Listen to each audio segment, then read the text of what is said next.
Channel को subscribe करिए, bell icon दबाइए, ये वीडियो ज्यादा से ज्यादा लोगों तक पहुंचाइए।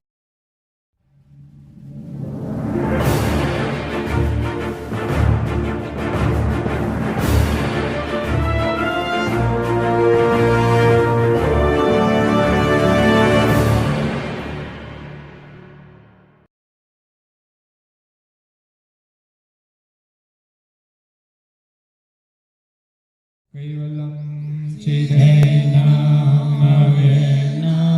वयनां दैगानां लगोयाम् अमोहं ममस्तु निरालं नारायणम् अहं नमः नयति नणेयं प्राणायां परन्तु जपेनां जपाय कायं नामयाय मनोति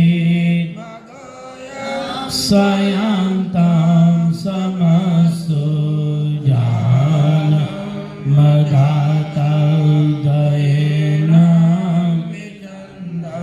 विनैर्यै करोति विवर्जितवस्तु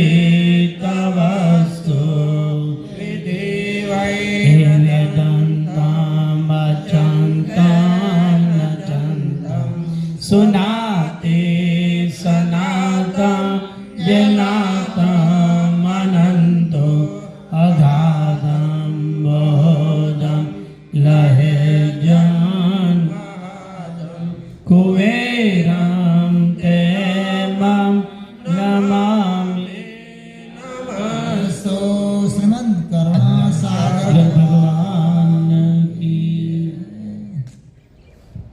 कैवल धाम के महान तपस्वी रघुराम महाराज के, श्री अविचल दास जी महाराज की, सत केवल साहिब सत्य।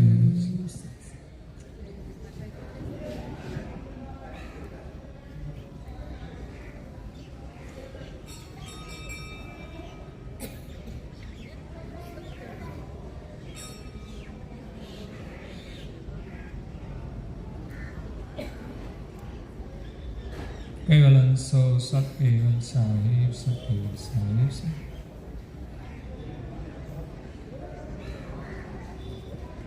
जज जुग निज गुरु से करना, और उपाधि सब परना। जुगन की जुगत कहू मजबूता, शुद्ध सने ग्रह होई अवधूता। ज्ञान संप्रदाय के अधिष्ठापक अनंत ब्रह्मांडाधीश विश्व नियंता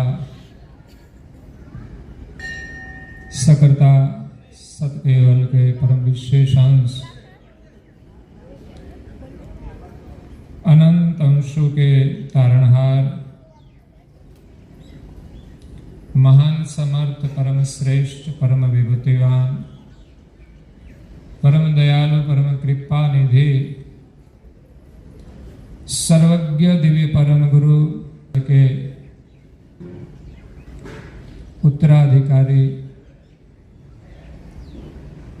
द्वितीय कुबेराचार्य पूज्य श्री नारायण दास जी महाराज,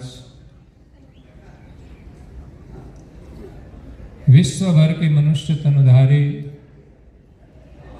चैतन्य अंशों को यथार्थ ज्ञान का उपदेश देते हुए स्वरचित सिद्धांत बावनी ग्रंथ के 8वें अक्षर में परम गुरु के साथ योग करने का बोध करते हुए कहते हैं कि जज्जा जोग निज गुरु से करना, और उपाधि सब पर हरना। जोगन की जुगत कहहो मजबूता, शुद्ध सनहे ग्रहे होय अवधूता। प्रेमी भक्तजनों, आप सभी को सुविदित है कि आज उमरा गांव में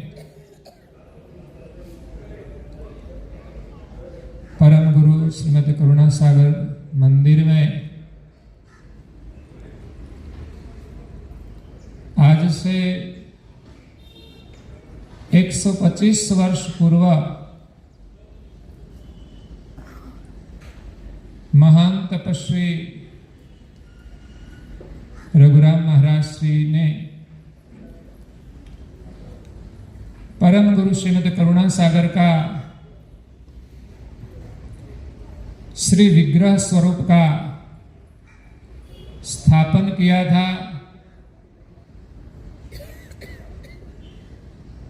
तो 125 साल बाद उमरा गांव और संप्रदाय के सभी संतों और अनुयायियों की हार्दिक भावना से सपाद शताब्दी महोत्सव अंतर्गत त्रिदिवसीय सत्संग का आयोजन किया है और साथ में 25 वर्ष पूर्व यही मंदिर में ऊपर परम गुरु प्रागट्य बाल कुबेर का स्थापन किया था। इसलिए 25 साल होते हुए उनका रजत महोत्सव का समन्वय है। हम सभी के लिए एक गौरव का दिन है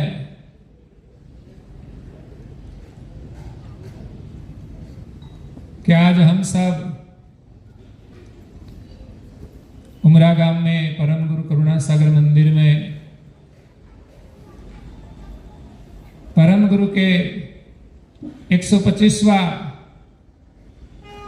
प्रतिष्ठा दिन प्रसंगे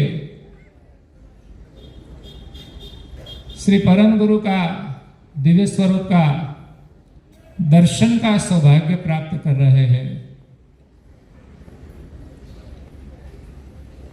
परम गुरु ने हमें सभी को ज्ञान तो दिया है।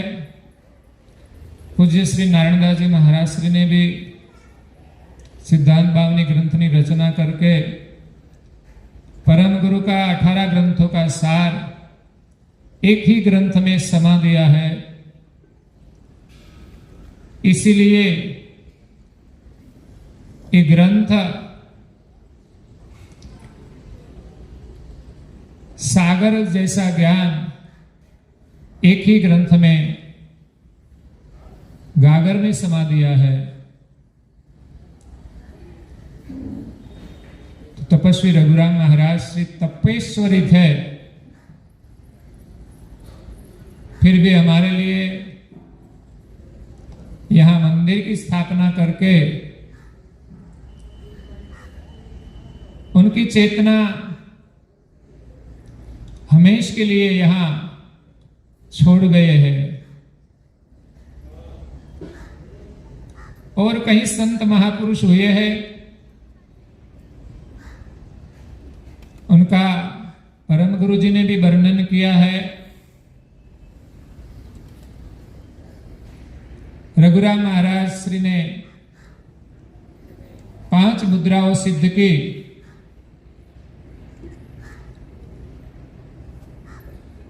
और उनका जीवन चरित्र भी बाद में पता करके बनाया, वो भी एक बहुत अच्छा कार्य है।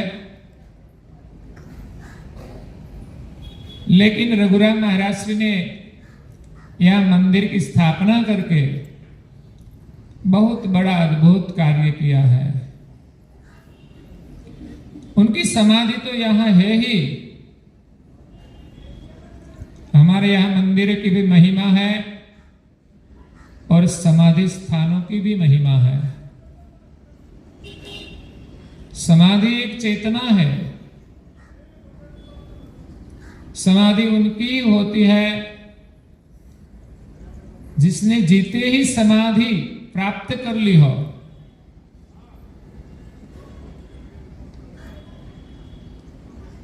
मरने के बाद तो समाधि दी जाती है परंपरागत, लेकिन रघुराम महाराज ने तो सभी को बताकर स्वेच्छा से समाधि लिया था। और कई महापुरुषों ने जीते ही समाधि प्राप्त की थी। सम आधि जो त्रिविध प्रकार के ताप है, उनका जिसने शमन किया है, आधि, व्याधि और उपाधि, सभी के पीछे आधि लगता है।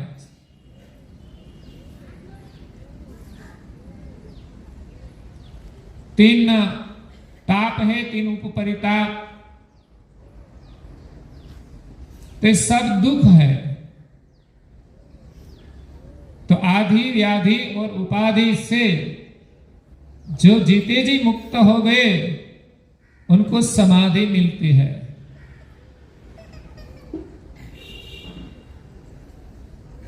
तुलसीदास जी ने एक भजन में कहा है, आधि व्याधि अनय उपाधि सौ मारे न लेवे समाधि। सभी के साथ रहते हुए ये जो सभी प्रकार की आधि है, दुख है, उनमें अपनी वृत्ति को सम रखते हैं, उनको समाधि कहा जाता है। नहीं तो थोड़ी थोड़ी बातों में हमारा मन अशांत हो जाता है, थोड़ी थोड़ी बातों में। जब महापुरुष साधना करते हैं तो उनको एक स्थिति प्राप्त होती है, ज्ञान से होती है, भक्ति से होती है, त्याग और वैराग से भी होती है। उनके सामने कई विरोध होते हैं, फिर भी अपनी शांति नष्ट नहीं होती।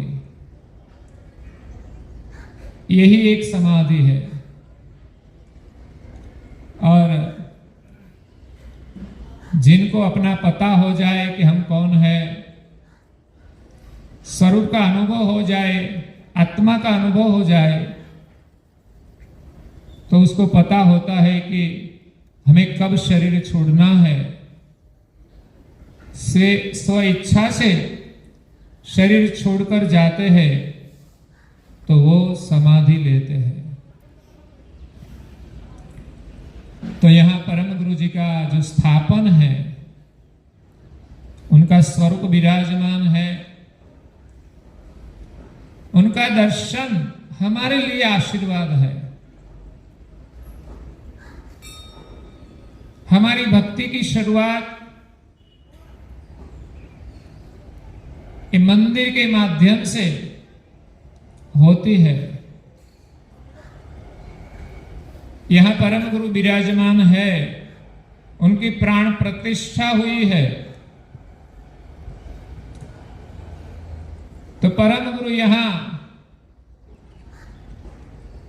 प्रतिष्ठित हुए हैं, उनकी चेतना यहां रहती है। महान तपस्वी तो चैतन्य पुरुष थे, फिर भी यहां मूर्ति प्रतिष्ठा की जो विधि होती है, उस विधान से प्रतिष्ठा होती है और वो शास्त्र सम्मत कही जाती है। तो शास्त्र के माध्यम से, मंत्र उच्चार से इस मूर्ति के में प्राण दिए जाते हैं। मूर्ति तो पत्थर की होती है, लेकिन जब प्रतिष्ठा होती है बाद में वो पत्थर नहीं रहता। अगर कोई माने कि ये मूर्ति तो जड़ है तो उनके लिए जड़ है, लेकिन जिनकी आस्था हो, जिसकी मूर्ति हो, उनके प्रति आस्था हो, तो उनका कार्य अवश्य होता है। हाँ, परम गुरु यहां प्रगट स्वरूप में कार्य नहीं करते। जैसे दिव्य देह धारण करके यहां विचरण करते थे, वो यहां विराजमान ही रहते हैं, लेकिन उनकी सेवा हम चैतन्य भाव से करें कि परम गुरु यहां विराजमान है। तो मूर्ति पूजा के अनुसार विधिवत उनकी पूजा होनी चाहिए, और जो पूजा करते हैं, प्रार्थना करते हैं, उनकी श्रद्धा होती है तो उनका कार्य होता है। ऐसा विज्ञान है, हमारे शास्त्रों की भी मान्यता है, और परम गुरु जी ने भी मान्यता दी है। नहीं तो हमारा ज्ञान तो चैतन्यदर्शी है, तो लगता है कि हम ज्ञान से सीधा परम गुरु के साथ, स्मरण के साथ संबंध बनाए, एकता करें। हो सकता है जिनका अभ्यास हो, लेकिन सभी के लिए संभव नहीं है। विशेष लोग हैं, ज्यादातर लोग ज्ञान से भी अनजान हैं और भक्ति से भी अनजान है। इसीलिए सभी को जोड़ने के लिए धर्म जगत में मंदिर की परंपरा चली आ रही है। एक समय था सतयुग, तभी कोई मंदिर नहीं थे, वेदों का ही ज्ञान था। बाद में शास्त्र बने तो शास्त्र के मत अनुसार साधना हुई। बाद में पुराण आए, उनके माध्यम से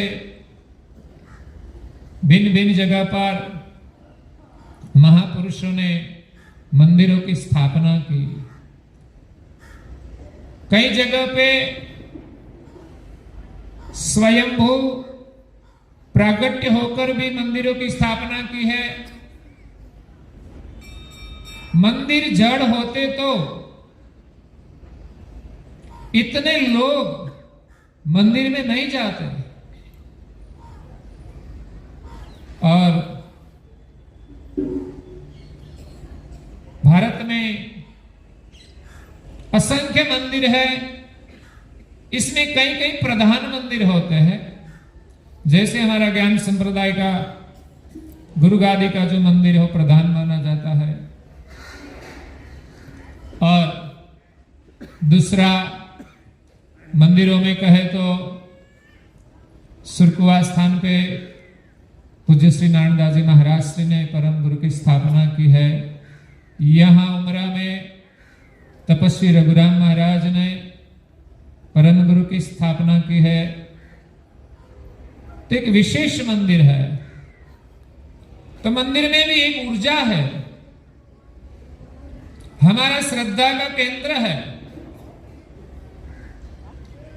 इसीलिए तो तपस्वी रघुराम महाराज ने यहां परम गुरु की स्थापना की है।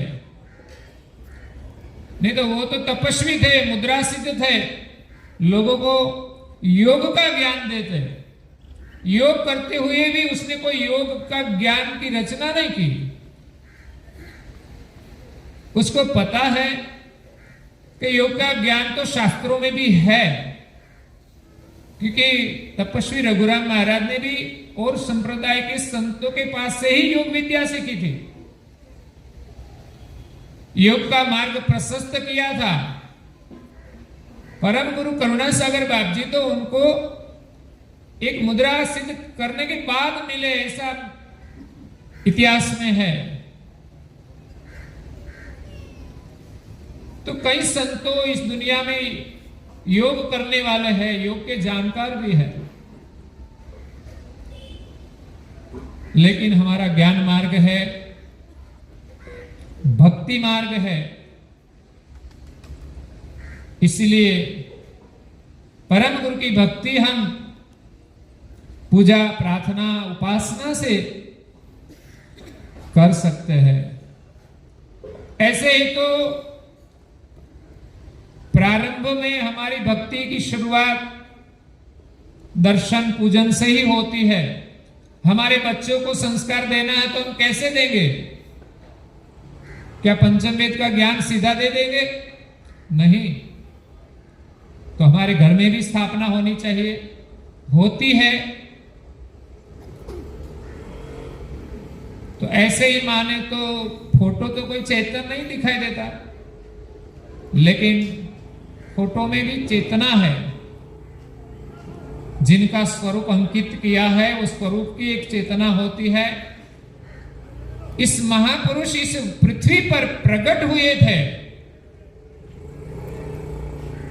इसलिए उनकी चेतना तो प्रकट जब हुए तब से ही है। बाद में फोटो के माध्यम से हम उनका सुमिरन करते हैं, उनके आगे बैठकर उनका दर्शन करते हैं, उनकी प्रार्थना करते हैं। इसीलिए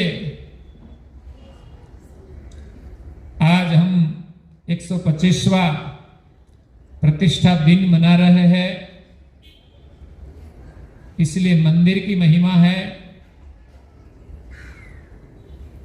लाखों रुपया खर्च करके मंदिर बनाया जाता है। इसमें प्रतिष्ठा की जाती है। उनका दर्शन करने का हमारा नियम बनाए तो हमारी श्रद्धा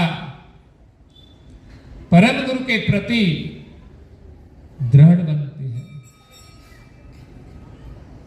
कई लोग यहां चलकर भी आते हैं, यहां सूरत सिटी में से भी आते हैं, कई गांव से भी कई कई बार आते हैं।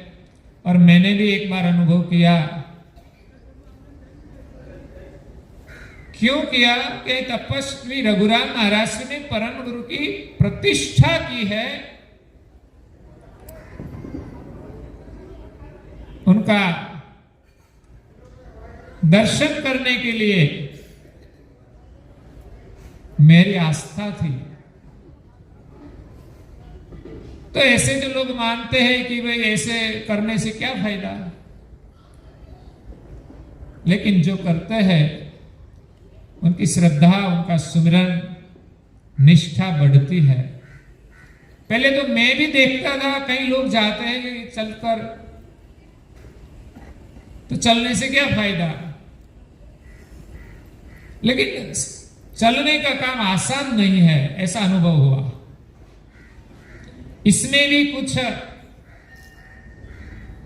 तपस्या होती है। जब हम कोई काम करते हैं तब अनुभव होता है। इसलिए सब काम छोड़कर हम चलते हैं तो हमें करना क्या? तो बस हमारा एक लक्ष्य होता है। हम जहां जा रहे हैं वो लक्ष्य हमारे मन में रहता है। और बीच में भी हम नियम के अनुसार प्रार्थना, आरती सब कुछ करते थे। कई लोगों ने सेवा का अवसर मिला, ये भी लाभ होता है। इसलिए पूजा का संस्कार हमें इसी प्रकार मिलता है। तो सभी प्रकार का काम छोड़कर हम ये करते हैं तो हमारा मन स्मरण में लगता है।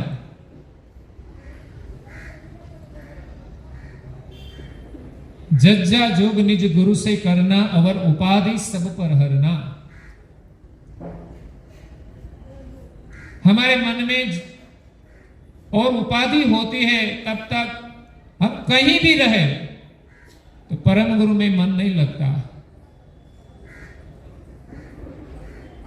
लेकिन सभी प्रकार की उपाधि छोड़कर हम परम गुरु का सुमिरन करें तो परम गुरु के साथ हमारा योग बनता है।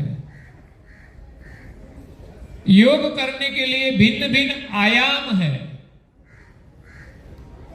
जैसे व्यायाम है, इसी प्रकार भिन्न भिन्न प्रकार के नियम है।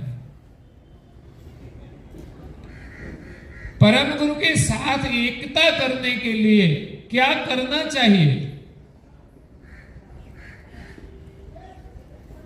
पूज्य श्री नारायण दास जी महाराज श्री ने अपने अनुभव से सरल भाषा में बताया है कि हम परम गुरु को कैसे प्राप्त करें। एक स्वरूप तो उनका यहां प्रतिष्ठित किया है, वही है, वो विद्यमान थे, दिव्य स्वरूप लेकर आए थे, इसीलिए उनकी प्रतिष्ठा की है कि परम गुरु यहां प्रकट हुए थे। तो उनके पीछे उनका ज्ञान भी है। जब प्रकट थे तब परम गुरु के स्वरूप का ही तो लोग दर्शन करते थे, उनकी तो पूजा करते थे, उनको ही तो प्रणाम करते थे और आशीर्वाद लेते थे। तो हमारी एक ये परंपरा है पूजन करने की, दर्शन करने की। तो ये तो मूर्ति के द्वारा चलती है, या तो हमारे घर में फोटो रहता है तो उसके माध्यम से हम प्रणाम करते हैं। माना कि हमारे घर में कोई फोटो ना रहे तो हम कहां बैठे? ऐसा नहीं कि कहीं भी हम बैठ जाए। साधना करने का कोई स्थान भी होता है। तो मंदिर बनाया जाए तो हमारा स्थान निश्चित होता है कि यहां बैठकर ही हम पूजा करें, प्रार्थना करें। तो साधना करने के लिए स्थान का भी महत्व है कि एक जगह पर बैठकर एक ही आसन पर बहुत समय तक हम प्रार्थना करें तो इसमें ऊर्जा आती है। नहीं तो ऐसा कोई घर में स्थान ना हो, कहीं यहां बैठे कहीं वहां बैठे, तो भी हमारा मन विचलित होता है। सभी जगह पे हमारा मन स्थिर नहीं होता है। हम जगह क्यों बदलते हैं? हमारा मन बदलाता है, हमारा विचार बदलाता है, तो कभी यहां कभी वहां। इसीलिए परम गुरु का एक स्वरूप हम सामने रखते हैं साधना के लिए, माध्यम के लिए। तो विद्यमान थे तब दर्शन करते थे, बाद में परम गुरु की वाणी सुनते थे। तब पता चलता है कि परम गुरु कौन है।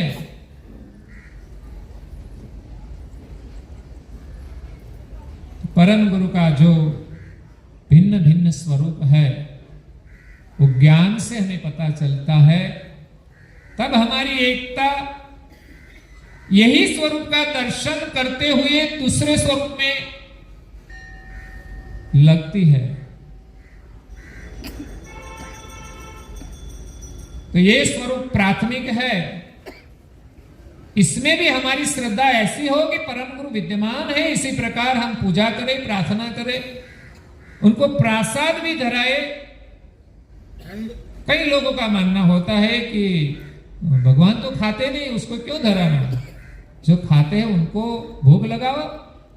तो हम कहां मना करते हैं कि परम गुरु की जो मूर्ति है उनको धराकर किसी भूखे को खिला दो। भूखे को खिलाना है तो मना नहीं है, लेकिन ये संस्कार की हमारी परंपरा है कि सभी लोग अपने घर में भी भोजन प्रसाद बनाकर अपने इष्ट देव को भोग लगा के प्रसाद के रूप में हमें लेना चाहिए। इसमें भी संस्कार है, इसमें भी ज्ञान है कि हम जो भोग लगाए वही भोजन हमें करना चाहिए, उसी के अलावा कुछ नहीं खाना चाहिए। भोग लगाने के बाद एक बार खाना चाहिए, ऐसा नहीं कि बार बार हम कभी भी खाते रहे। हम कोई पशु नहीं है कि जब मिले तब खाए। हमारे जीवन में संस्कार होना चाहिए, संयम भी होना चाहिए। कभी भी खाना क्यों नहीं? क्योंकि हमारे जीवन में संयम होना बहुत जरूरी है। जब एक छोटे खाने के विषय में हम संयम नहीं रख सके तो उनसे भी भयंकर परिस्थितियां आती है, तब हम अपने मन को संयम में नहीं रख सकेंगे। कितना भी तप किया हो, पैदल यात्रा करने के लिए मनोबल चाहिए, तो हमारा मनोबल होते हुए भी जो हमारे जीवन में संयम नहीं होगा तो हम भटक जाएंगे, हमारा मन भटक जाएगा। तो कई विषय इतने बलवान हैं,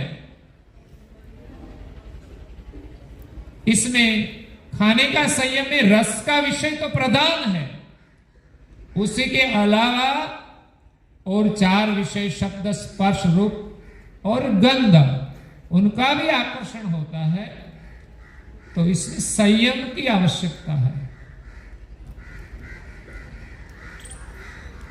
तो यहां पूज्य श्री नारायण दास जी महाराज श्री हमें सरलता से योग बताते हैं। मैं जल्दी से ये पूरा अंग सारांश में श्रवण कराता हूं, आपके साथ संवाद करता हूं। उपदेश तो नारायण दास जी महाराज श्री का है, हमें सभी को ये उपदेश लेना है। जज्जा जोग निज गुरु से करना, निज गुरु यानी परम गुरु, जो हमें निज का अनुभव कराए, निज का ज्ञान प्रदान करे, निज की गति प्रदान करे, वो निज गुरु है, परम गुरु। जो निज कर्ता की पहचान कराए वो निज गुरु है। तो जज्जा जोग, ज अक्षर को संबोधन करते हुए नारायण दास जी महाराज कैसे कि हमें जीवन में जोग करना चाहिए, योग करना चाहिए। तो बहुत प्रकार के योग है। शरीर का स्वास्थ्य के लिए भी योग होता है।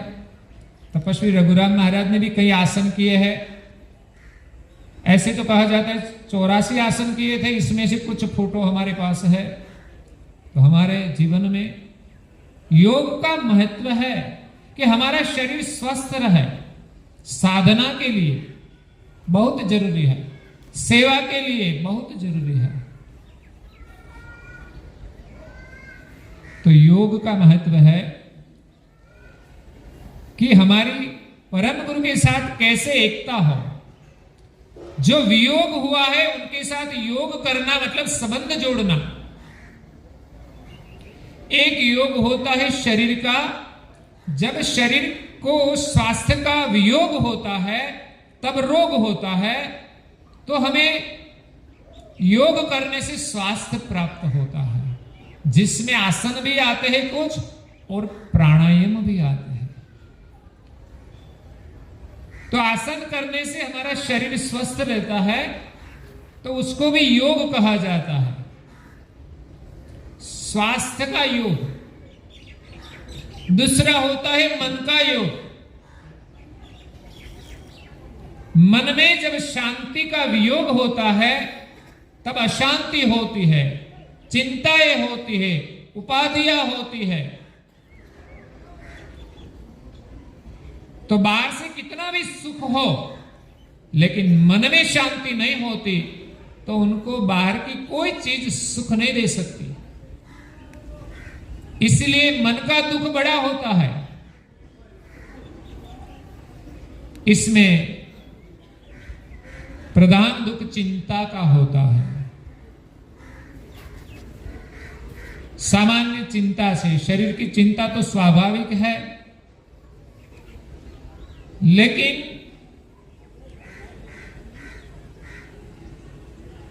वो तो सरलता से दूर हो जाती है। हमारी जो जरूरियात है उनकी चिंता बहुत ज्यादा नहीं है, लेकिन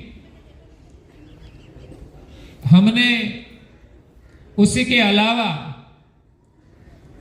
इच्छा के अनुसार सुख पाने के लिए चिंता बढ़ा दी है। जब तक हमारे जीवन में चिंता रहते हैं तब तक हम सुखी नहीं रहते हैं। कई बार तो घर में सब कुछ होते हुए कलेश होता है तो भी मनुष्य दुखी रहता है। धर्म को मानते हुए भी दुखी रहता है। मन में अशांति दूर करने के लिए प्राणायाम ये बड़ा साधन है। थोड़ा भी हम ध्यान करें तो भी हमें शांति मिलेगी। इसीलिए तो परम गुरु जी ने संतों और भक्तों सभी को ध्यान करने को कहा है। भक्तों के पर जिम्मेदारी ज्यादा होती है, इसलिए उनके जीवन के अनुसार उनको समय दिया है। संतो विरक्त है तो उनको ज्यादा समय ध्यान में बैठना चाहिए। इस अंग में इन सभी का वर्णन किया है। तो परम गुरु के साथ योग करने के लिए हमें क्या करना चाहिए? तो एक शरीर का स्वास्थ्य का योग, दूसरा मन की शांति का योग, और तीसरा हमें चैतन्य का योग करना है। चैतन्य अंश जो कर्ता से विलग हुआ है, कर्ता का वियोग हुआ है, इसीलिए जीव मात्र दुखी है। जब तक अंश की एकता कर्ता के साथ नहीं होती तब तक ये जीव संसार में दुखी रहेगा, चाहे कितनी भी सुख सुविधा मिल जाए। शरीर है तो खाने की चिंता रहेगी, कपड़े की चिंता रहेगी, निवास की चिंता रहेगी। वो सब होते हुए भी लोग दुखी है। रघुराम महाराज ने तो कोई चिंता नहीं की, न ज्यादा खाने की चिंता, तो कपड़ा की चिंता भी तो ज्यादा नहीं थी, और निवास की भी चिंता नहीं की थी। वो तो फिरते ही रहते थे, और जहां बैठ जाते थे वहां भी उसको कोई आश्रय की जरूरत नहीं थी। वो तो परम गुरु के आश्रय में ही रहता था। ये तो अंतिम जीवन में अपनी कर्म भूमि बनाकर उनको लगा होगा कि यहां कुछ स्थान बना के जाए, इसलिए यहां रहे। ये उमरा गांव का और उमरा में रहने वाले का सौभाग्य है, उनका गौरव है। तो तपस्वी का दर्शन करके हम प्रेरणा लेकर एक अभियान चलाए कि हम सब परम गुरु के आज्ञा के अनुसार ध्यान करें। 1 माला करे, 2 माला करे, 3 करे, 4 करे, 5 करे, 6 करे।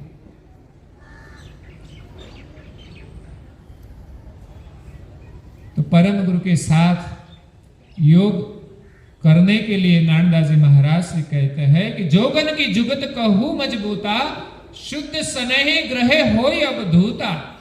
देखो, योग करने की युक्ति बताते हैं। कुछ काम करने के लिए युक्ति बहुत जरूरी है। जिनसे हम अनजान है, पता नहीं है, वो करने के लिए युक्ति बहुत जरूरी है। भक्ति करने की युक्ति तो गुरु के पास ही मिलती है, संतों के पास मिलती है, और कोई अभ्यासी भक्तजन होते हैं तो उनके पास भी होती है।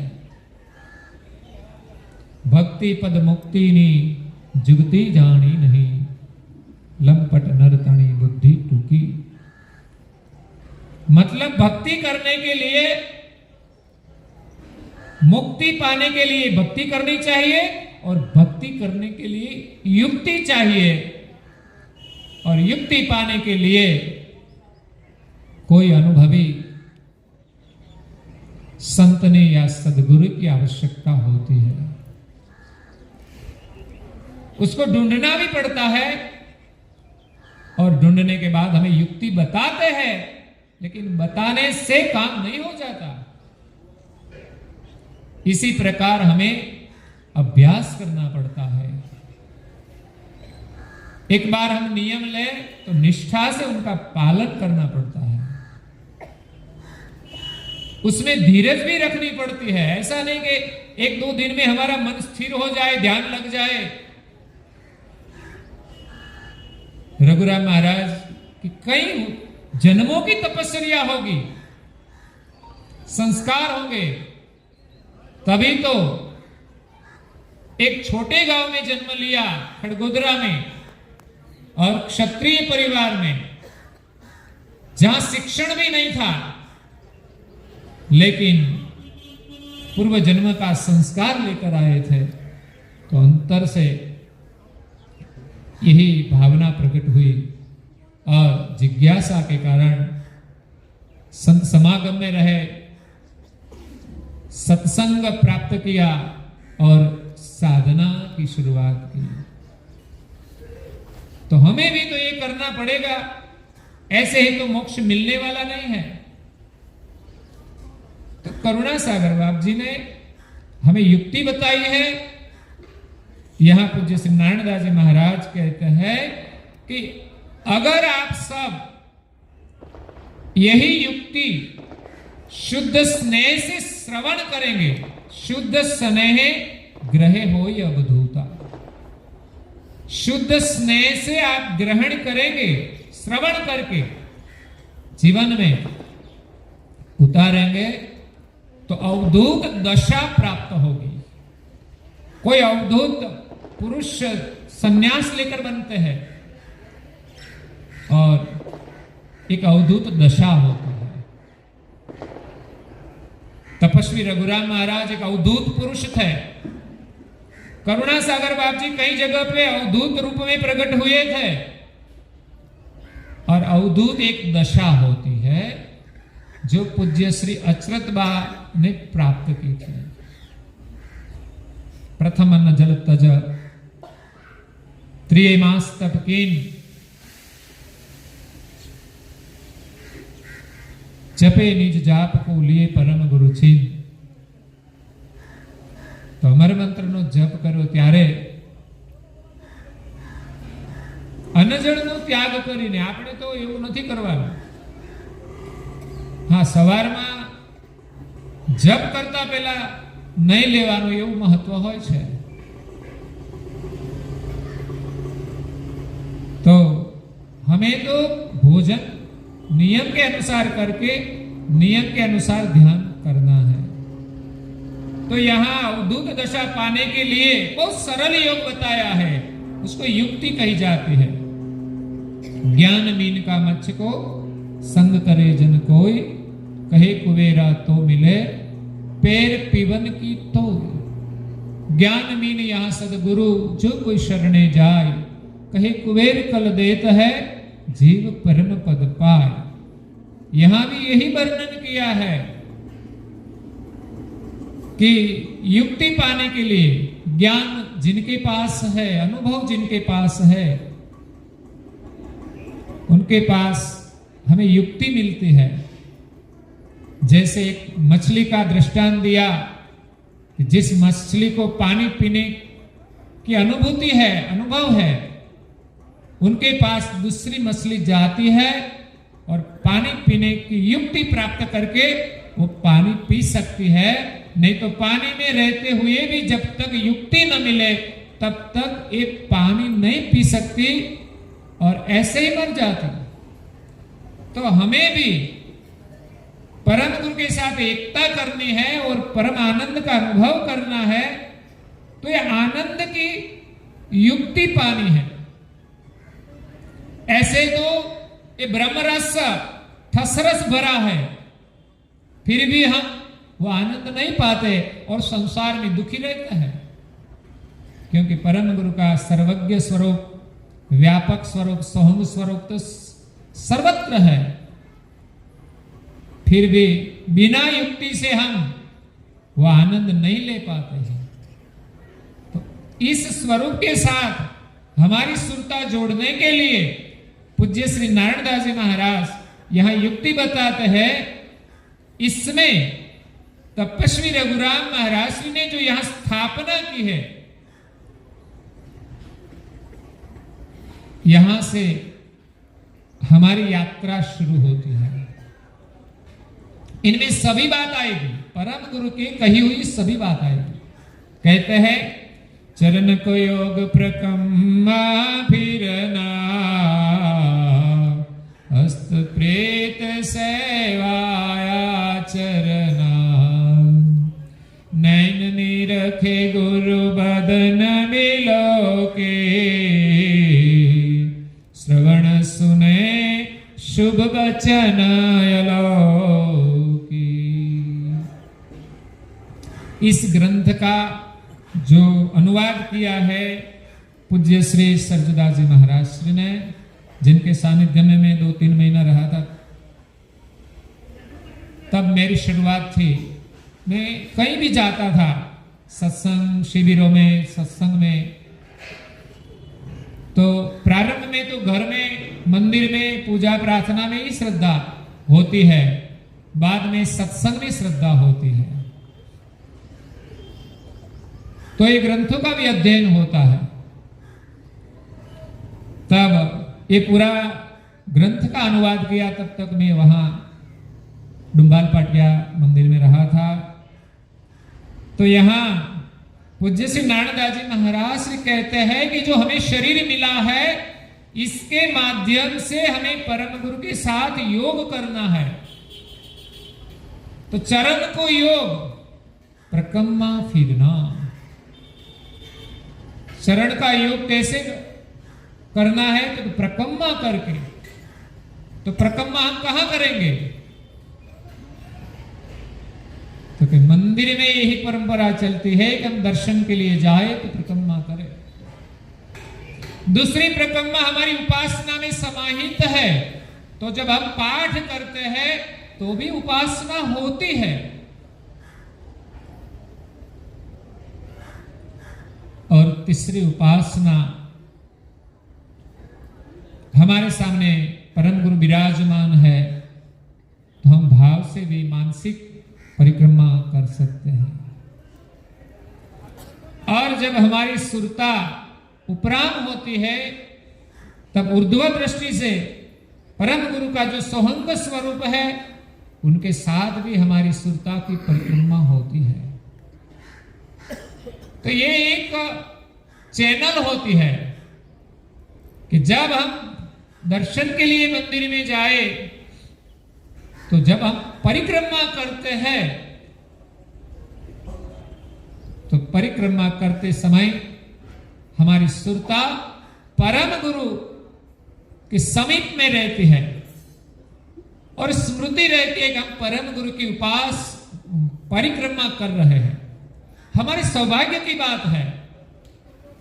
परम गुरु जहां विराजमान है प्रतिष्ठित रूप में, जहां उनकी चेतना है,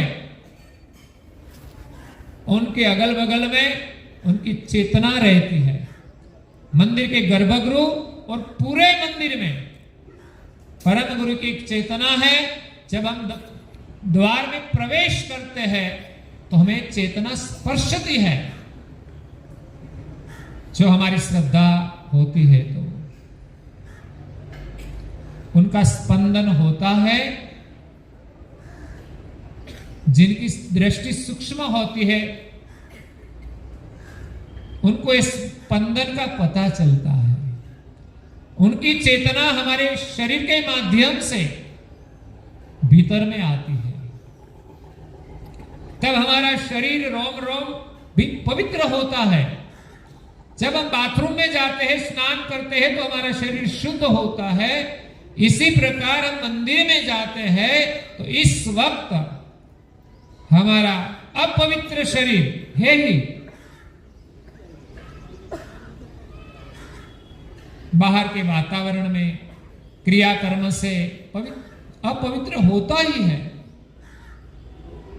जब मंदिर में हम जाते हैं तो ये शरीर शुद्ध होता है, पवित्र होता है। इसलिए तो हम पहले स्नान करके जाते हैं। तो स्नान से शरीर शुद्धि होती है और स्नान से भी शरीर पवित्र होता है। परम गुरु ने सूर्योदय के पहले स्नान करने को कहा है, तो शरीर तो सूर्योदय के बाद हम स्नान करें तो शुद्ध होता है, लेकिन ब्रह्म मुहूर्त में स्नान करने से शरीर शुद्ध और पवित्र दोनों होता है।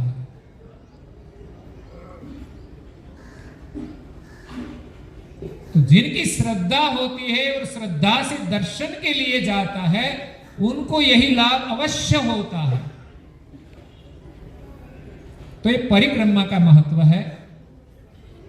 दर्शन करके 5 परिक्रमा करनी चाहिए, कम से कम 1 परिक्रमा, और समय हो तो 5 परिक्रमा करनी चाहिए। इसलिए कि पूज्य श्री नारायणदास जी महाराज ने 5 परिक्रमा की महिमा बताई है कि चतुर आटी घाटी खान चतुर नी टड़े जो पंचमी परिक्रमाई अचल पदवी मले जो। एना मतलब, उसका मतलब यही नहीं है कि 5 परिक्रमा की तो परम पद मिल गया, लेकिन 5 परिक्रमा का नियम हम जीवन पर्यंत रखें तो हमें ये लाभ मिलता है। अगर फिर भी ना हुआ तो दोबारा जन्म लेकर भी यही करना पड़ेगा। ये नियम हमें परम पद की प्राप्ति न हो तब तक पालन करना है। तो यहां आगे पूज्य श्री नारायणदास जी महाराज श्री हाथ का योग बताते हैं कि हस्त प्रीत सेवा आचरना। हमारा हाथ का कार्य क्या है कि हाथ से माध्यम से हम परम गुरु के साथ योग कर सकते हैं कि इस हाथ से हम परम गुरु की सेवा करें, पूजा करें। हस्त प्रीत सेवा आचरना। और हमारा धार्मिक जो भी काम हो, आज यहां बड़ा प्रसंग है, यहां सेवा यज्ञ भी चल रहा है। जो लोग सेवा करते हैं, व्यवस्था करते हैं, तो वो भी एक परम गुरु के साथ योग है। हाथ से हम किसी को दान भी देते हैं तो ये भी सेवा का कार्य है। कभी कभी हम बच्चों को पैसा देते हैं कि तुम ये पैसा परम गुरु के शरण में रखो, संतों के शरण में रखो। एक संस्कार दिया जाता है। और इस हाथ से जितनी बने उतनी हम सेवा करें तो हमारा हाथ पवित्र होता है। तो सेवा कार्य से प्रभु का सुमिरन होता है, पुण्य भी तो मिलता है, लेकिन विशेष इस कार्य से हमारा हृदय में परम गुरु का स्मरण होता है, यही बड़ा लाभ होता है। नैन निरखे गुरु बदन विलोकी। हमारी आंखों से परम गुरु का हम दर्शन करें। नैन निरखे गुरु बदन, गुरु का जो बदन है, पहले तो हमारी चर्म दृष्टि है, तो पहले तो परम गुरु का जो दिव्य स्वरूप है उनका दर्शन करें। बाद में जब हमें ज्ञान मिलेगा तब ज्ञान दृष्टि से हम परम गुरु का सहंग स्वरूप का दर्शन करने का अभ्यास करें। हम जब अच्छा काम करते हैं तो हमारे हृदय में जो आनंद आता है और जो अनुभूति होती है वो एक सोहंग स्वरूप के साथ एकता करने का एक प्रतीक है। थोड़ी देर के लिए हमें जो पवित्र आनंद मिलता है तब हमारी वृत्ति में कोई विकार नहीं होता। जब अच्छा काम करें उसी वक्त थोड़े समय के लिए हमें जो आनंद की अनुभूति होती है इस सोहंग के निकट की होती है। इसलिए नारदास जी महाराज श्री हम क्रियात्मक योग बताते हैं। हम शायद ज्ञान से पता लगा ले कि सोहम स्वरूप किसी को कहा जाता है, लेकिन एकता नहीं हो पाती, यही मुश्किल ही है। हम ध्यान में बैठते हैं तो फरियाद रहती है कि हमारा मन स्थिर नहीं होता, नहीं तो ज्ञान के माध्यम से पता चल गया कि हमारी सुरता को कैसे सोहम स्वरूप में एकता करने की है, तो लग जानी चाहिए, पर लेकिन लगती नहीं, क्योंकि हमारी वृत्ति में कई जन्मों के प्रकृति के माया के संस्कार पड़े हैं। जब हम बैठते हैं तब भीतर से ये आक्रमण करते हैं, और वर्तमान में भी हमारी जैसी प्रवृत्ति रहती है उनका भी प्रभाव हमारे ध्यान में पड़ता है। इसलिए पुराने जो संस्कार है उनको मिटाने के लिए भी कुछ कर्म करना पड़ता है, साधना करनी पड़ती है, और वर्तमान प्रवृत्ति जो है उनको भी बदलनी पड़ती है। तो नैन निरखे गुरु बदन बिलो की, यहां परम गुरु विराजमान है। जब हम मंदिर में जाए दर्शन के लिए तो साक्षात परम गुरु विराजमान है, ऐसे भाव से दर्शन करें तो हमारी दृष्टि पवित्र होती है। क्योंकि हमारी दृष्टि जब दुनिया के रूप रंग का विलोकन करती है तो स्वाभाविक मलिन होती है। भीतर के जैसे संस्कार उसी प्रकार वो देखते हैं, और देखने के बाद ज्यादा विकारी बनती है। और जितना समय उनका विलोकन करे जिस प्रकार, वैसे संस्कार नए उनका जमाव होता है। इसलिए हमें किस प्रकार देखना है वो सत्संग ज्ञान के माध्यम से समझकर देखना चाहिए। अगर कहीं हमारा मन विकृत होता है देखने से, तो वहां से हमें हट जाना चाहिए, हमारी दृष्टि को हटाना चाहिए। अगर तो इस स्थान को छोड़ देना चाहिए। कहीं जाने से ये विकृतियां आती है तो इसी प्रकार नियम लेना पड़ता है। तो दृष्टि शुद्ध करने के लिए बहुत साधना करनी पड़ती है, नियम बनाना पड़ता है। तो परम गुरु का हम दर्शन करके उनके स्वरूप में हमारी दृष्टि समरस हो जाए। पहले तो मूर्ति में भी ऐसी चेतन भावना बनानी चाहिए, उनके स्वरूप के साथ समरस हो जाए। कई ऐसे भक्त हुए जिसने मूर्ति में आस्था की। जैसे हम सुनते हैं मीराबाई की ऐसी श्रद्धा थी, किसी संत ने उसको मूर्ति दी थी श्री कृष्ण की, तो बस उनके इस मूर्ति में इतनी प्रीति लग गई कि उनका प्रेम उसी मूर्ति में ही जोड़ दिया। पूरा दिन उनका सुमिरन में ही रहती थी, जो पूजा बताया था उसी प्रकार पूजा करती थी, उसकी जो महिमा सुनी थी उस प्रकार उनका गुणगान करती थी। इतना कि वो अपने शरीर का भी भान भूल जाती थी। और किसी भी हम साधना करें, चाहे सत्संग सुने, चाहे उपासना करें, चाहे ध्यान में बैठे, तो हमें सब भूलना तो पड़ेगा ही। हम कहां बैठे वो भी हमें पता न रहे, हमारा शरीर का भी पता न रहे, तब हमें ये लाभ होता है। दर्शन करे तो दर्शन का, कथा श्रवण करे तो कथा श्रवण का। तो मीराबाई मूर्ति लेकर अपने ससुराल गई थी। उनको शादी करने की इच्छा तो नहीं थी, लेकिन जो प्रसंग आया तो उनको स्वीकार कर लिया। और इसमें भी उनकी श्रद्धा ऐसे ही रही अपनी भक्ति में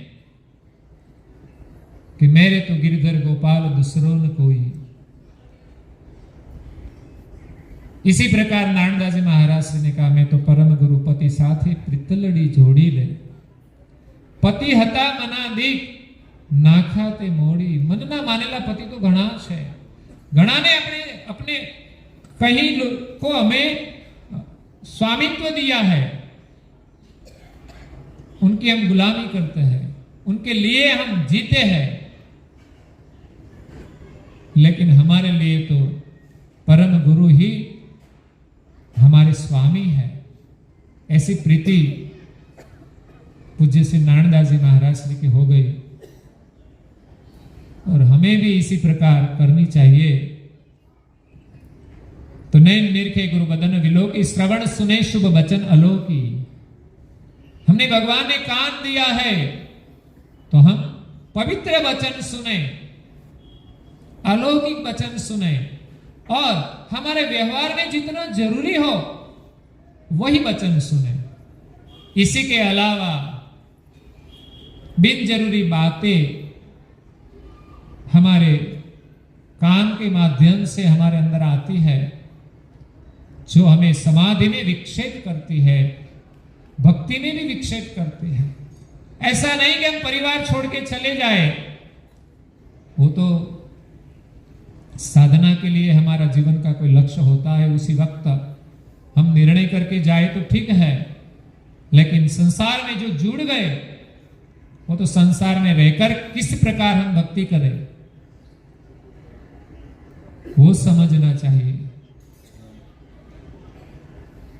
जैसे अचरतबा ने संसार में रहकर भक्ति की है, अवलबाई, रामबाई, प्रेमबाई, अवलबा के अचरतबा के साथ चारों बाई थी और दूसरी अवलबाई आखडोल गांव में भी थी, वहां कालिदास भक्त भी थे.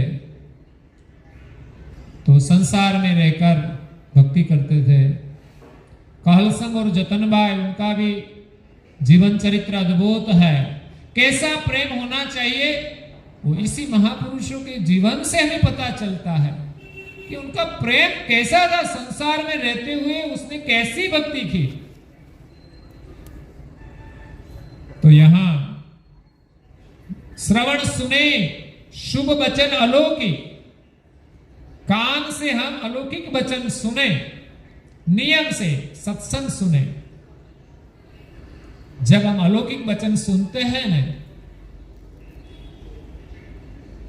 तो हमारे जीवन में जो जरूरी है उसके अलावा जो बातें सुनने की इच्छा ही नहीं होती. तब हमारा मन जो अलौकिक वचन सुने हैं उनका सुमिरन करेगा. नहीं तो क्या होता है, हमने कथा सुनी, कथा के बाद हमारी घर की कथा शुरू होती है. यहां कथा पूरी होने के बाद हम और बातों में लग जाते हैं. हाँ, जरूरी बात है यहां कोई व्यवस्था की तो हम करें, कोई मिले हैं तो आपस में कुछ समाचार पूछे कुशल मंगल का तो ठीक है, पर बिन जरूरी बातों में हम लग जाते हैं तो हमें नुकसान होता है.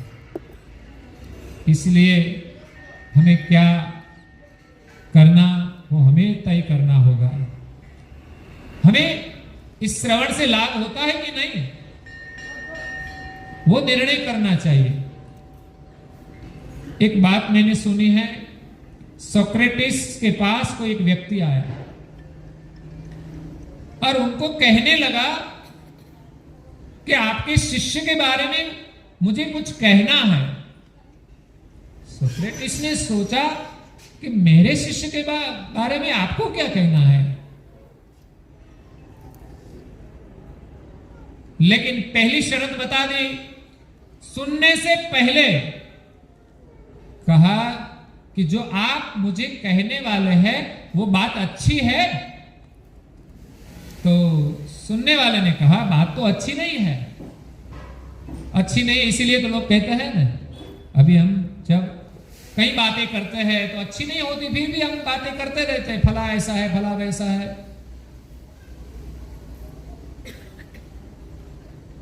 उनका सुधार के लिए हम कुछ करना है तो ठीक है, हमें कुछ करना नहीं है, लेकिन सिर्फ बातों में समय गवाते हैं. तो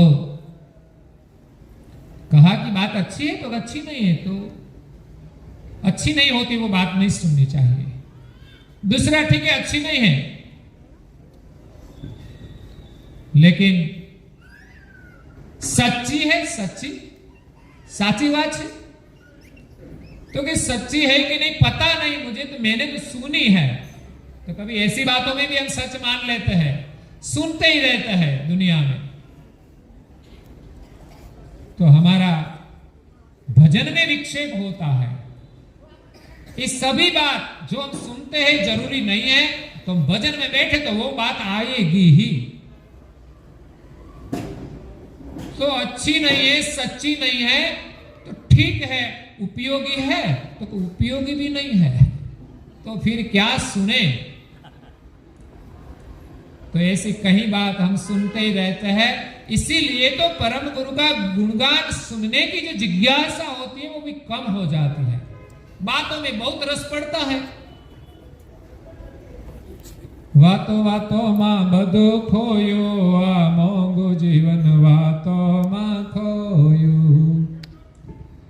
काना पाछे तने कथा सांभळवा, ए निंदा करवामां बधु खोयो, आ मोंगो जीवन वातो मां खोयो। मुख आप्यो छे तने हरि गुण गावा, हे मारा तारामां बधु खोयो, आ मोंगो जीवन वातो मां खोयो। आंखो आपी छे तने दर्शन करवा, टीवी जोवामां बधु खोयो, आ मोंगो जीवन वातो मां खोयो। हाथ आप्या छे तने सेवा करवा, पाप करवामां बधु खोयो, आ मोंगो जीवन वातो मां खोयो। पग आप्या छे तने प्रकमा करवा, हरवा फरवामां बधु खोयो, आ मोंगो जीवन वातो मां खोयो। सारा अच्छे कार्य के लिए जितना चले वही प्रकम्मा है। घर से मंदिर तक आए वो भी प्रकम्मा है। तो यहां अच्छे वचन सुने, नासिका सुवास शरण कमल की, अहोनिश एकता बिछरे नहीं पल की। हम नासिका से सुवास लेते हैं। ऐसे तो कोई किसी को भी दुर्गंध पसंद नहीं है, लेकिन संसार में हम जीते हैं तो दुर्गंध में ही जीते हैं, विषय सुख में ही जीते हैं, तो समझना कि हम दुर्गंध ही ले रहे हैं। कई लोगों को दुर्गंध भी अच्छी लगती है। कोई मांस मदिरा का सेवन करते हैं तो क्या होता है, मांस से तो घर में दुर्गंध आती है। एक लड़का ऐसा संस्कार वाला था, उनके माता पिता दोनों मांस का सेवन करते थे, लेकिन उनको इच्छा नहीं थी। बचपन से ही वो प्रहलाद के रूप में जन्मा था। वो कहता था कि मुझे कुछ पसंद नहीं, मुझे सेवा पूजा करनी है। तो पिता शराब पीते थे और दोनों मांस भी खाते थे। तब इस लड़के ने, एक वक्ता है कथाकार, उनको फरियाद की, कथा में आकर उनको लेकर आए और सब कुछ बता दिया कि मेरे मम्मी पापा है, वो मुझे भजन करने नहीं देते, पूजा पाठ नहीं करने देते हैं। तो उसका मम्मी पापा ने किया है कि पूरा दिन यही करता रहता है, पढ़ाई भी नहीं करता। तो वक्ता ने बताया कि बच्चा पढ़ना तो चाहिए, क्यों पढ़ता नहीं? तो कैसे पढ़ो, घर में इधर उधर सब मांस की दुर्गंध आती है, कहीं बैठने की जगह नहीं होती अच्छी। ये पिता तो शराब का सेवन करते, बकवास भी करते हैं। ऐसा नहीं कि शराब पीकर सो जाते हैं। आज बड़ी समस्या है समाज में, अच्छे परिवारों में ये शराब का सेवन। सावधान रहना चाहिए, नहीं तो जीवन बर्बाद हो जाएगा, परिवार बर्बाद हो जाएगा। इस वर्तमान समय में कोई मोक्ष प्राप्त करे कि न करे, ऐसी भक्ति करे कि न करे, लेकिन ऐसे दुर्व्यसनों से हम उसको बचाए, इतना काम करे तो भी अच्छा है, अच्छे संस्कार दे तो भी अच्छा है। इसीलिए किसी की हम टीका न करें कि भाई मोक्ष का पुरुषार्थ तो जब होगा तब होगा, लेकिन अच्छा जीवन तो सब परिवार जी रहे हैं। इन सभी को मैं धन्यवाद देता हूं कि लोग घर में परम गुरु की पूजा करते हैं, तो सब परिवार में सभी को पूजा करना चाहिए और पूजा करके उस चंदन से हमारे बाल में तिलक लगाना चाहिए परिवार के सभी सदस्यों को, और बाद में थोड़ी प्रार्थना करनी चाहिए, थोड़ा ध्यान करना चाहिए और सत्कर्म भी करना चाहिए, धर्म ग्रंथ का अध्ययन भी करना चाहिए समय के अनुसार। यहां अध्ययन होता है उमरा में, हम देखते हैं लाभ में आता है तो सभी को घर में भी करना चाहिए। सप्ताह में एक बार नियम से करें, बाद में समय मिले तो हर दिन 15 मिनट करें, और अकेले करें, बाद में समय मिले अनुकूलता हो तो परिवार के साथ हम करें, तभी एक आदर्श परिवार का निर्माण होगा। तो यहां नासिका सुवास चरण कमल की, परम गुरु के चरण की भी एक सुवास होती है। परम गुरु जी ने उलट पंचीकरण में यही सुवास बताई है। जब हमारी वृत्ति उपराम होती है तो दुनिया की कोई सुगंध की आकांक्षा नहीं रहती। जैसे लोग परफ्यूम्स लगाते हैं, लेकिन परम गुरु के चरण की सुवास भक्ति की होती है। जब हम पूजा करते हैं वहां पूजा की एक सुवास होती है। हम पूजा के पुष्प रखते हैं, उनकी एक सुवास पवित्र होती है। एक पुष्प गुरु महाराज के चरण में अर्पण किया जाता है, उनकी भी एक सुवास होती है। दूसरा एक पुष्प होता है जो सर पे लगाया जाता है, हमारी बहनें लगाती है, वो विलास के लिए होती है। हमारा मन कहीं परम गुरु के चरण से अपने सिर पर न चला जाए, वो भी ख्याल रखना पड़ेगा। नहीं तो आज की फैशन से तो हम बहुत कुछ करते हैं, कपड़े की भी फैशन होती है, बाल की भी फैशन होती है, लेकिन वो तो जल जाने वाला है। कपड़ा तो हमारी मर्यादा में जो अच्छा लगे ऐसे पहनना चाहिए। इससे ज्यादा तो तपस्वी रघुराम का हम दर्शन करते हैं, क्या महत्व है। ठंडी लगे तो इसी प्रकार हम पहने, उसको तो जरूरत नहीं थी, योग बल से वो तो रहता था। तो यहां परम गुरु की सुवास ग्रहण करें। बदन लगन गुरु जश गुण गाए। हमारा वदन है, मुख है, इस मुख से हम गुरु महाराज का गुणगान करें। मैंने कहा ना कि जितनी बातें हम सुनेंगे दुनिया की, उतना ही कथा सत्संग श्रवण करने का जो रस है कम होगा, और जितनी बात हम बोलेंगे तो उनका गुणगान करने का जो भाव है वो भी कम होगा। जब हम कथा श्रवण करते हैं तो थोड़ी देर रस लगता है, बाद में बगासा आता है, आलस्य आता है, निंद्रा भी आती है। क्यों? कि हम और बातों में ज्यादा रस लेते हैं। ऐसी बातें दुनिया की करें तो हमें नींद नहीं आती, थक भी नहीं लगता, समय कैसे चला जाता है पता ही नहीं चलता। तो यहां हमारे वदन से गुरु महाराज का हम गुणगान करें तो मुख पवित्र होगा और हमारी सुरता उनके स्वरूप में लगेगी, सुरता हमारी पवित्र होगी। रसना प्रसादी चरणामृत पाए, हमारी जीवा से हम प्रसाद प्राप्त करें, जो पवित्र है वही भोजन करें। ऐसे तो भक्ति करने के लिए बाहर का भी अशुद्ध भोजन नहीं करना चाहिए, कहीं अनिति की कमाई का भोजन भी नहीं करना चाहिए, उनसे भी बुद्धि भ्रष्ट होती है। इसलिए शुद्ध भोजन करना चाहिए, सात्विक भोजन करना चाहिए, शाकाहारी भोजन करना चाहिए।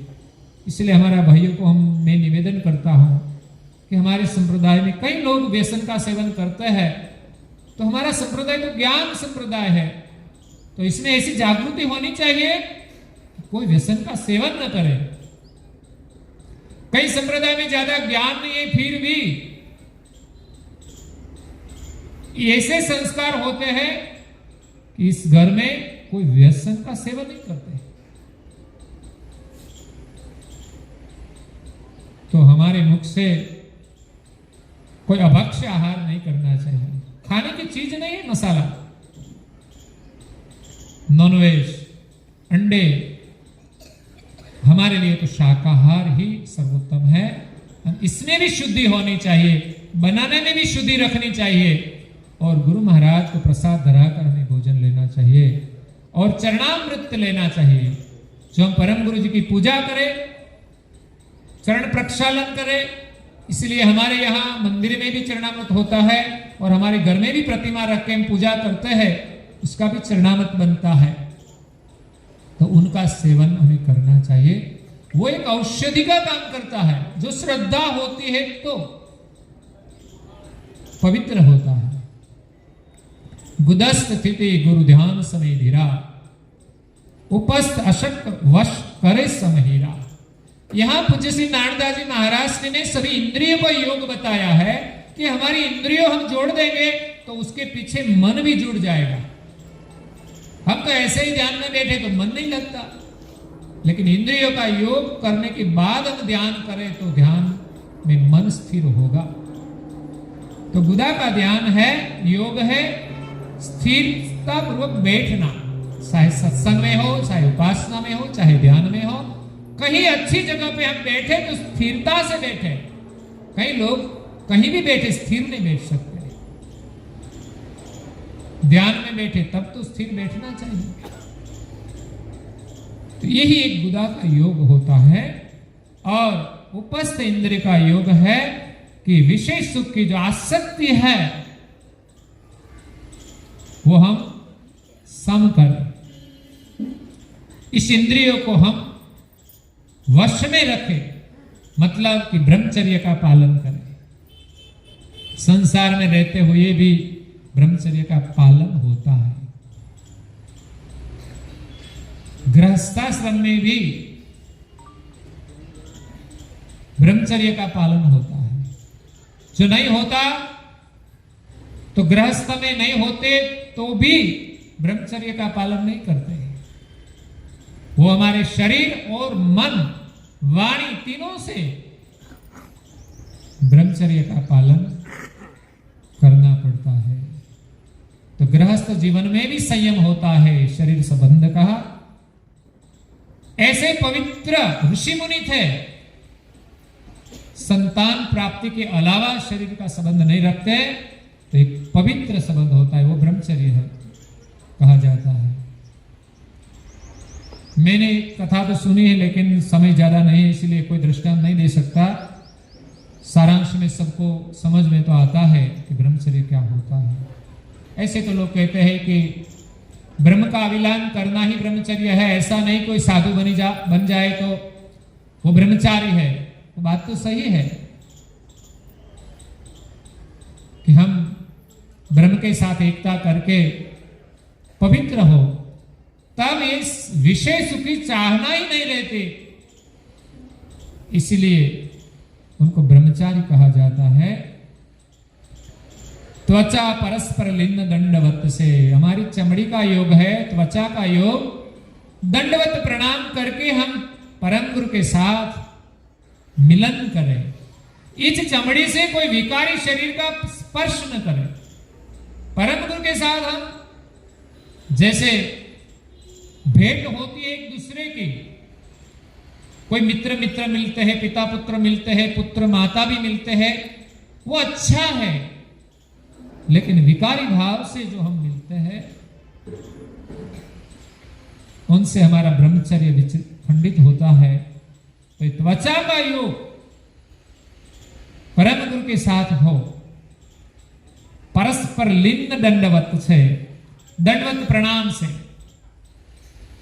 मंदिरों में किया जाता है। साधु संतों भी कभी करते हैं। महिलाओं के लिए, हम मर्यादा के लिए परंपरा में नहीं करते, कई लोग करते हैं, लेकिन बैठ कर प्रणाम करें तो भी योग माना जाएगा। यही विधि लगन करत योग मत से। इसी प्रकार हमें सभी इंद्रियों से, इसमें बताया हाथ, पैर, मुख, नासिका, नेत्र, जीवा, सभी का योग हम लगन से करें, प्रेम से करें। ऐसे नहीं कि करना पड़े, प्रेम से हम करें। जो जो क्रिया हमें करनी है इतने प्रेम से हम करें कि यही हमारा जीवन बन जाए। इस प्रवृत्ति से हमें आनंद मिले। जैसे हम सांसारिक प्रवृत्ति करते हैं आनंद के लिए, लेकिन परिणाम स्वरूप हमारा मन विकृत हो जाता है, अशांत हो जाता है, और बाद में हम इस विषय सुख की प्राप्ति के लिए कुछ भी करते हैं। कभी धर्म से भी विचलित हो जाते हैं। विषय का आकर्षण ही ऐसा है कि कभी न कभी हमें धर्म से विमुख कर देंगे। परिवार में जो समस्याएं होती है वो क्या है? विषय सुख की आसक्ति तो है, इसी के अलावा कोई प्रश्न नहीं है। तो यहां 10 इंद्रिय के पर 4 अंतस्करण काम करते हैं। परम गुरु ने एक ही चौपाई में उसका वर्णन किया है। मन संकल्प गुरु मम हुआ नाथ, बुद्धि को निश्चय सर्वेश्वर निज नाथ, अहंकार को तोल गुरु है सर्वातीत, चित्त को लगन मम लहू ते ही वित्ता। तो 4 अंतस्करण की क्रिया क्या होनी चाहिए? मन से हम क्या संकल्प करें?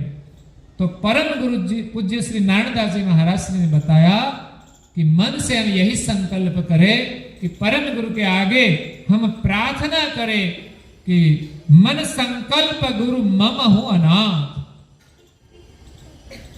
आप हमारे गुरुदेव है, आप हमारे नाथ है और हम अनाथ है, हम आपकी शरण में आए हैं। अहो नाथ ना हम जानामि जानामि, मंदम मम्मतीयम तमो सतगतीयम, हो आपको सर्वम पहचानम दिव्यानम, तनो तत्वेतायम रतीयम रतीयम। एक ही प्रार्थना परम गुरु के साथ एक होने में पर्याप्त है, लेकिन अभ्यास करने में कई दिन नहीं, कई साल नहीं, कई जन्म बीत जाते हैं, तभी ये प्रार्थना बनती है। इस प्रार्थना का अनुभव होता है। ये कोई साधारण प्रार्थना नहीं है। एक मंगला आरती जो सही रूप में करे तो मंगल हो जाए, एक श्रृंगार आरती सही रूप में करे तो हमें परम गुरु जी का दर्शन हो जाए। एक प्रार्थना है हो नाथ ना हम सही रूप में किया जाए, भाव से हमारी सुरता उनके साथ एक हो जाए तो हमारा काम पूरा हो जाए। इसलिए हमें सभी क्रिया करनी है और सभी क्रियाओं का जब बल मिलेगा तो कोई प्रवृत्ति के माध्यम से हमारी एकता परम गुरु के साथ हो जाएगी। तो मन जो विक्षेप करता है तो सभी इंद्रियों हम जो इसी प्रकार सही दिशा में लगाएंगे तो हमारा मन में भी यही संस्कार हो जाएगा। जब हमने इसी प्रवृत्ति में रस आता है ना तो मन और कुछ सोचता ही नहीं। हम मंदिर में रहे तो मंदिर के विचार में रहेंगे, हम अच्छे कार्य करेंगे तो अच्छे ही मन विचार करेंगे।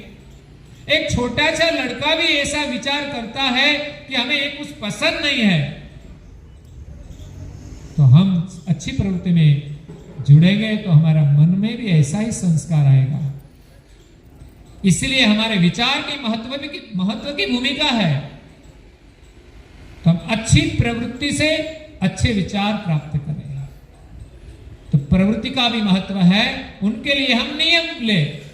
छोटी छोटी प्रवृत्ति से हम शुरुआत करें तो नियम के माध्यम से प्रवृत्ति करें, प्रवृत्ति के माध्यम से अच्छे विचार प्राप्त करें और अच्छे विचारों के बल से ही हमारा मन सही सुमिरन करेगा,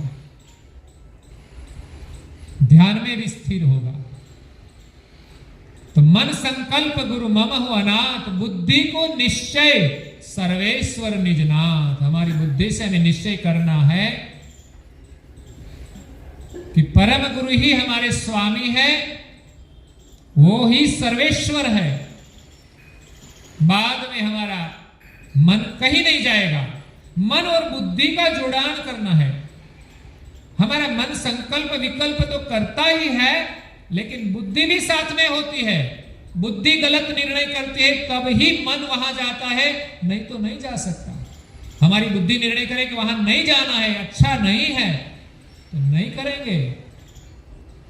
घर में भी यही तो परिवार में भेद होता है, एक अच्छा कार्य करता है, एक बुरा करता है, क्योंकि उसकी बुद्धि गलत निर्णय करती है तो मन उसमें चला जाता है। और हमारा मन इंद्रियों के माध्यम से विषय का जितना सेवन करता है उतने ही चाहना ज्यादा करता है। जब हम सेवन करना छोड़ देंगे तो उनकी चाहना कम होती जाएगी और अच्छा कार्य करेंगे तो वही चाहना रहेगी। उसमें भी आनंद है और उसमें शांति है। विषय में आनंद तो है लेकिन शांति नहीं है। कितना भी विषय भोग मिले, भुक्तमान करे, थोड़ी देर के लिए आनंद, बाद में शांति। कितना भी पैसा मिल जाए, किसी को संतोष हुआ ही नहीं है। इसलिए दुनिया की कई चीज मिल जाए, इसमें शांति मिलने वाली नहीं है। हाँ, हमें मिले तो अच्छा है, कई चीज भगवान की बनाई हुई है तो सभी चीज अच्छी है, कोई चीज बुरी नहीं है, लेकिन उनका उपयोग हम कैसा करते हैं वही महत्व है। तो मन और बुद्धि, उसके ऊपर है अहंकार को तोल गुरु है सर्वातीत। बुद्धि निश्चय करे कि सर्वेश्वर निजनाथ परम गुरु है। मन संकल्प करे कि मैं अल्प हूं, आप हमारे नाथ हो, मैं अनाथ हूं। और अहंकार वो गलत होता है तो हमारा निर्णय भी गलत होता है। अहंकार को तोल गुरु है सर्वातीत। उनका निर्णय यही है कि गुरु ही सर्वातीत है, सर्वोपरि है, उनकी सत्ता, वो समर्थ है। इसलिए हमारा मन भी यही संकल्प करे, बुद्धि भी उनको सहयोग दे और अहंकार भी उसका निर्णय कर कि यही सही है। वो करने में हमारा अहंकार बना रहे। अच्छी प्रवृत्ति हम कभी ना छोड़े, यही भी हमारा अहंकार होना चाहिए, गौरव होना चाहिए। चित्त को लगन मम लहू ते ही वित्त, चित्त में एक लगन होनी चाहिए, भक्ति में लगन होनी चाहिए। बिना लगन कुछ काम होने वाला नहीं है। अगर कमी है हमारे जीवन में तो लगन की। लोग लगन तो कर लेते हैं, लगन से कर लेते हैं। जैसे लगन में लगन होती है, शादी में लगन होती है, ऐसी लगन परम गुरु की भक्ति में, उनकी एकता में अगर हो जाए तो उनके साथ भी हमारी लगनी हो जाएगी, लगन हो जाएगा। ऐसे तो लगन ही करना है उनके साथ, रूपक के रूप में। जैसे लगन शब्द आता है वो भी लगन से ही होता है, इसीलिए उनका नाम लग्न कहा गया है। हिंदी में शादी कहते हैं। इस लगन में कितना आनंद होता है, प्रेम होता है, कितनी तैयारियां होती है। पैसा नहीं होते हुए भी लोग कहां से भी लाकर, बैंक में से लोन लेकर, किसी के साथ उधार लेकर भी लोग खर्चा कर देते हैं। तो एक आनंद है, लगन है, उमंग है। इसी प्रकार हमारे जीवन में परम गुरु के साथ योग करने के लिए भी हमें जो कुछ करना चाहिए वो सब करना चाहिए। इसमें भी धन भी खर्चना चाहिए। लोग कहे कि इसमें धन खर्चने की क्या जरूरत है, भगवान का भजन तो ऐसे ही होता है। ऐसे ही हो तो कोई मना ही नहीं है। रघुराम महाराज ने कर दिया भजन, लेकिन हमारा मन इतना सहज नहीं है कि भगवान का भजन कर सके, तो हमें ऐसे प्रसंग भी करना पड़ता है, इसमें धन का भी खर्च करना पड़ता है। ये मंदिर के परिसर में ये आवास सब भी बनाना पड़ता है और उनका मेंटेन भी करना पड़ता है, उनको स्वच्छ रखना। परम गुरु ने कहा ना, पूज्य श्री नारायणदास जी महाराज ने, हाथ से सेवा करना चाहिए। तो हम जहां रहे वो स्वच्छ भी रहना चाहिए। ऐसा नहीं कि हम यहां जाए तो सब कुछ गंदा करके जाए। सुबह में हमारा जो बाथरूम था तो हमने पूरा साफ कर दिया। वहां जो नया बनाया है उसकी सीमेंट भी लगी हुई है, तो वो सफाई भी नहीं की है, थोड़ा ख्याल नहीं है, तो वो भी ख्याल सब कुछ देखना पड़ता है कि क्या सफाई करनी चाहिए। बाद में कार्यक्रम हो तो उसके पहले भी सफाई करने के लिए हमारे गांव के लोग भी साफ कर सकते हैं। ऐसा नहीं तो किसी को हम पैसा देकर गरीब लोगों को भी ये सफाई कराते हैं, और जो आते हैं वो भी वहां सफाई करें। हम आते हैं और साफ करने के लिए कुछ साधन सामग्री चाहिए तो होनी चाहिए।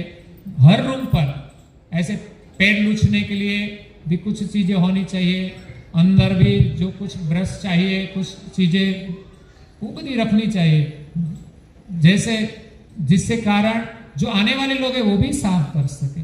मैंने तो पोता भी लगाना था तो भी पोता तो था ही नहीं, क्योंकि मैंने बाथरूम साफ किया तो पानी बाहर निकला तो क्या कर रहे हैं। तो मेरा एक कपड़ा था तो उसे साफ करके पानी तो पोंछना ही पड़ेगा। तो इसी प्रकार हम दृष्टि से सब जगह रहे, काम करें, अच्छा रखे और परम गुरु की हम भक्ति करें, तो हमारे चित्त में परम गुरु का जो सोहंग स्वरूप है, परम आनंद है, अवधूत दशा है, वही वित्त पाने की एक चाहना होनी चाहिए। वो प्रबल होगी तब हमें ये अनुभव होगा। जैसे रघुराम महाराज के अंतर में एक प्रबल चाहना थी, लगनी थी कि हमें ये अनुभव करना है, तो उसने कष्ट साधना की, ऐसे ही तो होता नहीं। तो लगनी होनी चाहिए।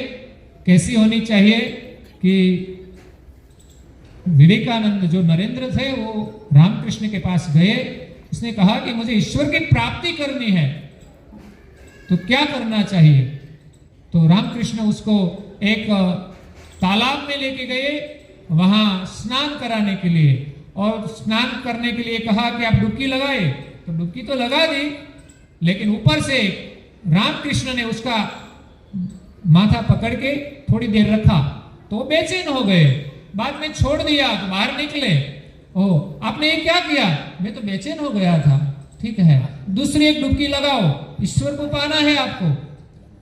तो लगाया डुबकी, तो दूसरी बार उसका सर पकड़ा, थोड़ी देर ज्यादा रखा तो ज्यादा बेचैन हो गया, और तीसरी बार तो दूसरी बार बाहर निकले तो ज्यादा बेचैन हो गया कि थोड़ी देर आप रखते तो मैं तो मर जाता। और तीसरी बार कहा कि तुम डुबकी लगाओ, तो उनसे भी ज्यादा देर रखी तो वो ज्यादा बेचैन हो गया। तो बाहर निकला तो वो तो बोलने लगा कि आप क्या करते हो। तो बाद में रामकृष्ण ने कह दिया कि तुमने नदी में जो पानी में सर रखा था तब बाहर निकलने की कैसी जिज्ञासा थी, लगनी थी। तो पहली बार थोड़ी थी, दूसरी बार उनसे ज्यादा, तीसरी बार उनसे भी ज्यादा। तो ऐसी हमारी जिज्ञासा है साधना की, परम गुरु को पाने की। उनका विरह इतना प्रबल होना चाहिए कि तीव्र से अति तीव्र हो जाए, तब परम गुरु प्रकट हो जाएंगे। तो आज सब बहुत अच्छा बड़ा कार्यक्रम था। यहाँ राजस्थान से आए हुए लोगों ने बताया थी कि हम थोड़े लोग आए हैं तो जरा हमारे लिए थोड़ा हिंदी का प्रवचन करें। मैं कि ठीक है, मुझे जैसा आता है ऐसा, तो मैंने ज़्यादा अभ्यास भी नहीं किया है।